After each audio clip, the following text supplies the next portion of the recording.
All right, today what I wanted to do is I wanted to cover our actual 7-segment displays and talk about them a little bit. What I've got on the screen here is multi-sim, and I have 7 switches, one to control each one of the 7-segment displays. And I have them labeled A, B, C, D, E, F, and G, just like the displays are labeled. And I placed a 220 ohm resistor out here. So if you go through the 7-segment display PowerPoint, they talk about what resistors to use with them, what is the anode, what is the cathode. They do a very good job on that PowerPoint. So I'm going to not talk too much about that. I'm just going to talk about how this circuit actually works here. So I need to go get a 7-segment display now. Most all these components we've covered, switches and hooking it up to the 5 volts and ground and a resistor before. So now I'd like to place a 7-segment display. So I go up to place components, and they are indicators, under indicators, and we want our hex displays. Now, there's a whole bunch of displays here, and the ones that I'm interested in is we're going to get a common anode, we're going to get a common cathode. So they're right here. So that's where they start. Common anode, and you got a couple of choices here. And then we come down here, common cathode, and we got a bunch of choices. My suggestion is if blue's a nice color. I like blue, but blue has a little issue with it. And what it is, it's the operating voltage. If you take a look right here, it's 3.45 volts. And what happens is some of the circuitry doesn't get up to 3.45 volts to turn it on, especially with a resistor in series. So have your students stay away from the blue displays.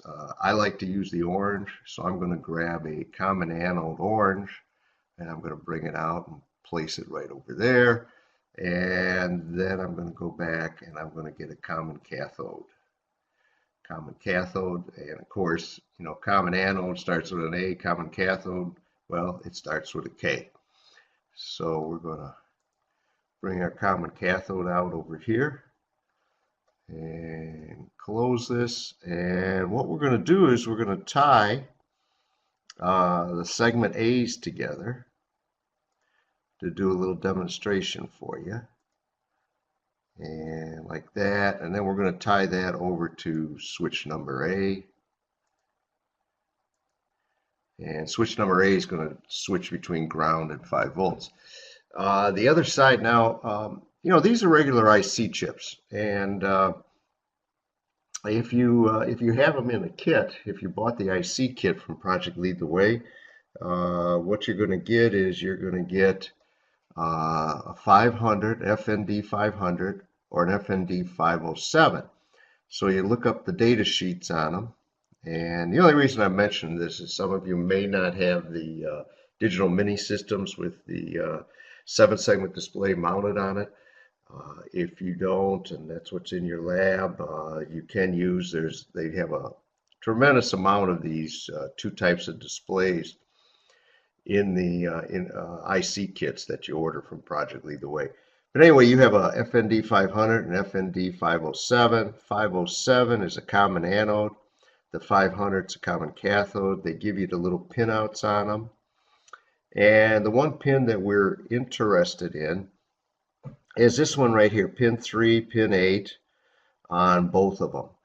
And I want to show you something here. These are not like a regular IC chip.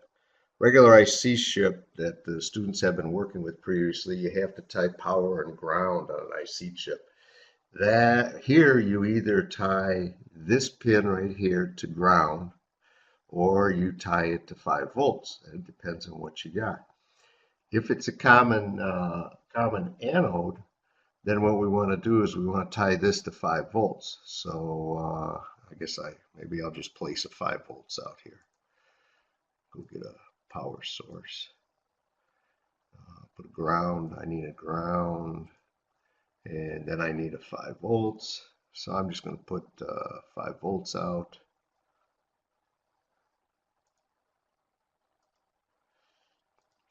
So if it's common anode, we tie it to 5 volts.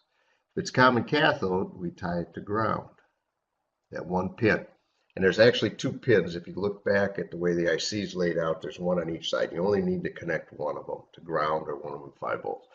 All right, so let's start simulation here. All right, and if we take a look here, I'm going to flip this up, flip that down to ground, and why is this not working right? Oh, probably because I have them tied together. So here's what I'm going to do. We're going to change this here. I'm going to make this, I'm going to tie this over here to my B switch. And we'll start simulation. Yeah. But what I do need is I do need a resistor in here. You always have to have a resistor in series with these. So copy my, and a 220 ohm resistor is okay. Could be anywhere from 150 to 330 ohms. It depends on the brightness.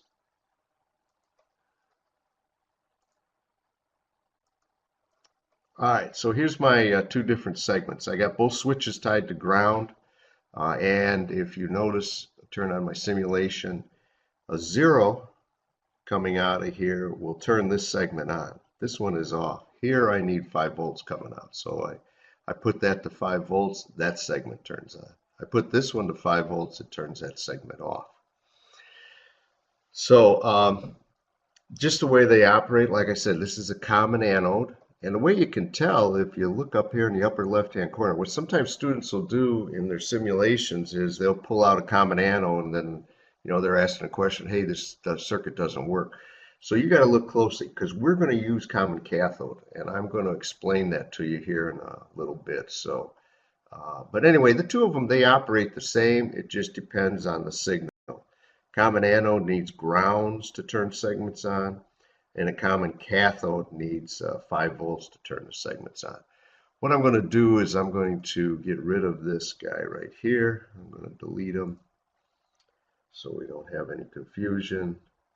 But most certainly you can use in designs the other one, the other type. So I'm also going to get rid of this resistor right here, 220 ohm resistor. What I like to use is I like to go in here, makes it a little neater in the design here. And I like to, I'll click on groups and I'll select basic. And I come down to this thing called an RPAC. And you can buy these, they exist. They look like an IC package. There's different types. There's a bust one. And if you take a look at the diagram up here, all the resistors are tied together on one side, and then you have the individual leads out there. What you really want is a 7-line isolated. 7-line isolated. So I'm going to put that right here and hit my close there. And then I'm going to wire this up. I'm going to bring this up here. Makes for a little neater layout.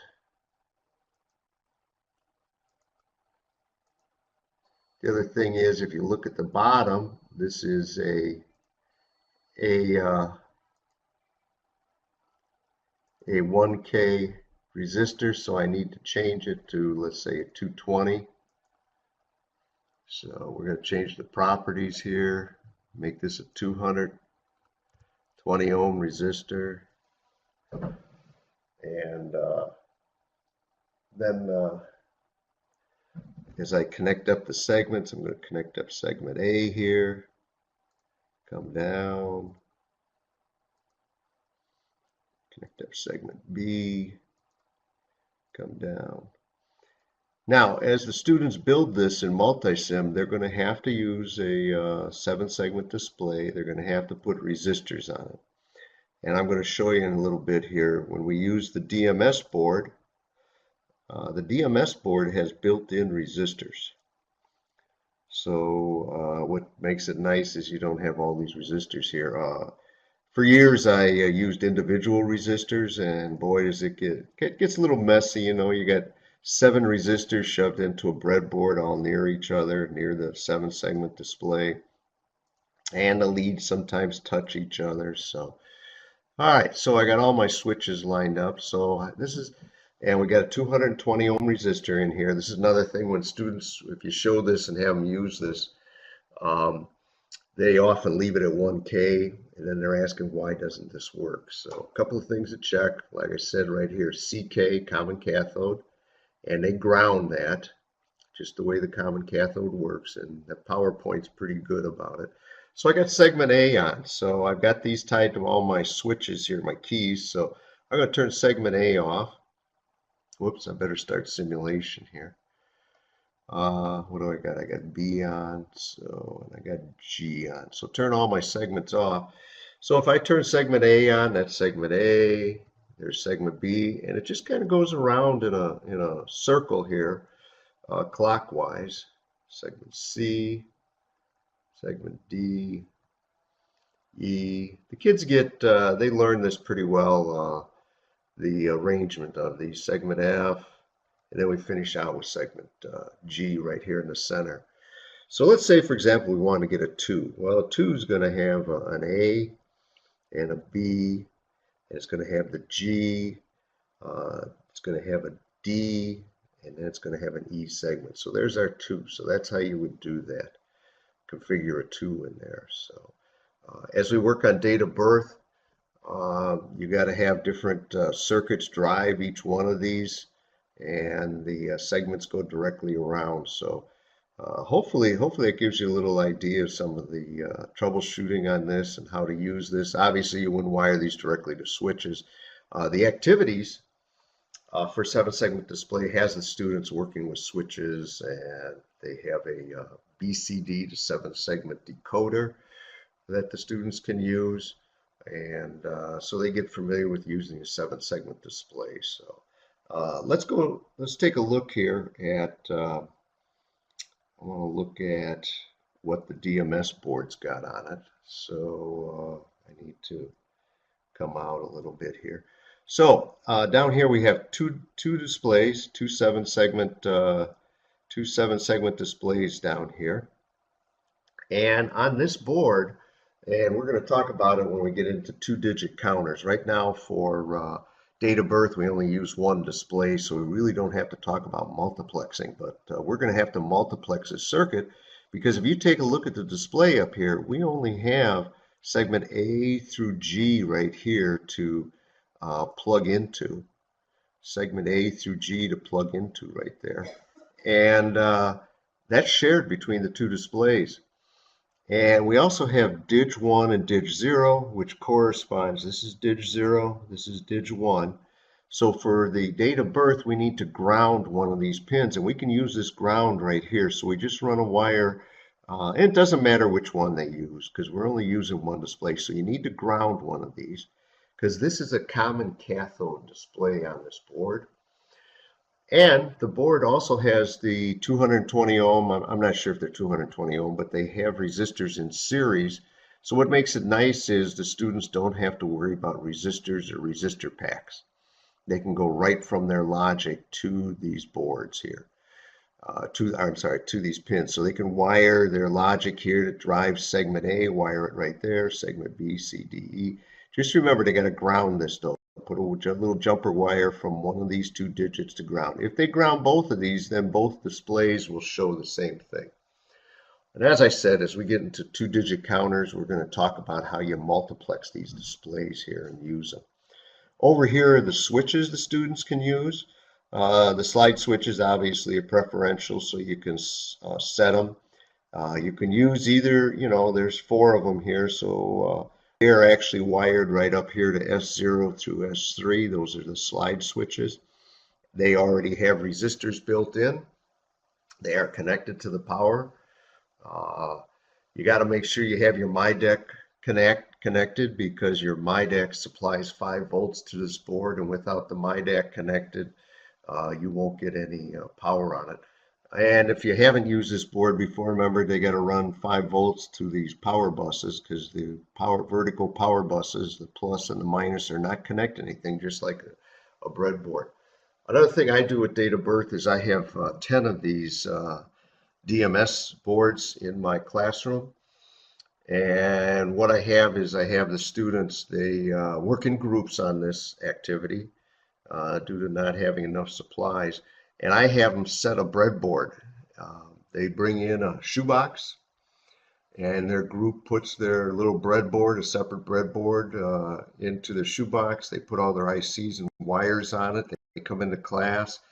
I have, 10 of these. They'll grab one of these boards, the group will. Then they'll have to run their wires to all the segments here. And they got to run the wires here, and they got to run 2 wires for power. They can go from here, over to their breadboard that's sitting on top of this. And then they can use the switches on here, and they can use the 7-segment display. But once again, my deck has to be connected. This board does need 5 volts to operate. And I think that's pretty much it on 7-segment displays, kind of giving you an overview of them. And like I said, for date of birth, we only need one 7-segment display. So.